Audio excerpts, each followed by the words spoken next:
नमस्कार साथियों, मैं Ranjan Kushwaha IC38 insurance agent exam में पूछे जाने वाले 10 महत्वपूर्ण प्रश्न और उत्तर जो हिंदी में।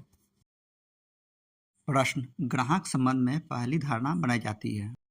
ए. आत्मविश्वास, बी. समय पर चलकर, सी. रुचि दिखाकर, डी. समय पर चलकर, रुचि दिखाकर और आत्मविश्वास होकर। सही उत्तर है डी. समय पर चलकर, रुचि दिखाकर और आत्मविश्वास होकर। प्रश्न: सही कथन का चयन करें। ए. बीमा बेचते समय नैतिक आचरण असंभव है। बी. नैतिक आचरण बीमा एजेंटों के लिए आवश्यक नहीं है। सी. नैतिक आचरण एजेंट और बीमाकर्ताओं के बीच विश्वास बढ़ाने में मदद करता है।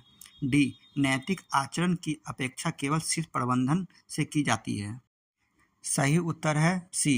नैतिक आचरण एजेंट और बीमाकर्ताओं के बीच विश्वास बढ़ाने में मदद करता है। प्रश्न: सक्रिय रूप से सुनने में शामिल है। ए. वक्ता की ओर ध्यान देना, बी. कभी कभी सिर हिलाना और मुस्कुरा देना, सी. प्रतिक्रिया देना, डी. वक्ता की ओर ध्यान देना, कभी कभी सिर हिलाना और मुस्कुराना और प्रतिक्रिया देना। सही उत्तर है डी. वक्ता की ओर ध्यान देना, कभी कभी सिर हिलाना और मुस्कुराना और प्रतिक्रिया देना। प्रश्न: IGMS शब्द का विस्तार करें। A. Insurance general management system, B. Indian general management system, C. Integrated grievance management system, D. Intelligent grievance management system. सही उत्तर है C. Integrated grievance management system. प्रश्न: इनमें से कौन सी उपभोक्ता शिकायत निवारण एजेंसी 20 लाख से 100 लाख रुपए तक के उपभोक्ता विवादों पर ध्यान देगी? ए. जिला फोरम, बी. राज्य आयोग, सी. राष्ट्रीय आयोग, डी. जिला परिषद। सही उत्तर है बी. राज्य आयोग। प्रश्न: इनमें से कौन सा कथन बीमा लोकपाल के क्षेत्राधिकार के संबंध में सही है? ए. बीमा लोकपाल का राष्ट्रीय अधिकार क्षेत्र है, बी. बीमा लोकपाल का राज्य स्तरीय अधिकार क्षेत्र है, सी. बीमा लोकपाल का जिला स्तरीय क्षेत्राधिकार है, डी. बीमा लोकपाल केवल निर्दिष्ट क्षेत्रीय सीमाओं के भीतर काम करता है। सही उत्तर है डी. बीमा लोकपाल केवल निर्दिष्ट क्षेत्रीय सीमाओं के भीतर काम करता है। प्रश्न: निम्नलिखित में से कौन सा विकल्प वैध उपभोक्ता शिकायत के लिए आधार नहीं बन सकता?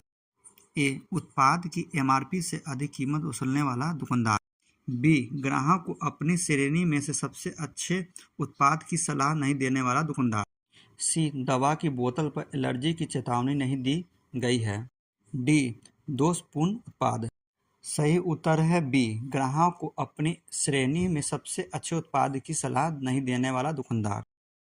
प्रश्न: इनमें से कौन सा बीमा पॉलिसी से संबंधित शिकायत दर्ज कराने के संबंध में ग्राहक के लिए?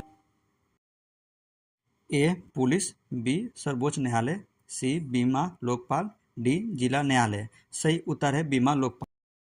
प्रश्न: बीमा लोकपाल के पास शिकायत कैसे की जाएगी?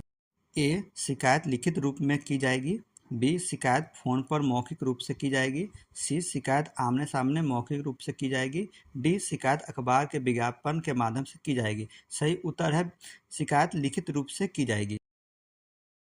प्रश्न: एक बीमा लोकपाल से संपर्क करने की समय सीमा क्या है?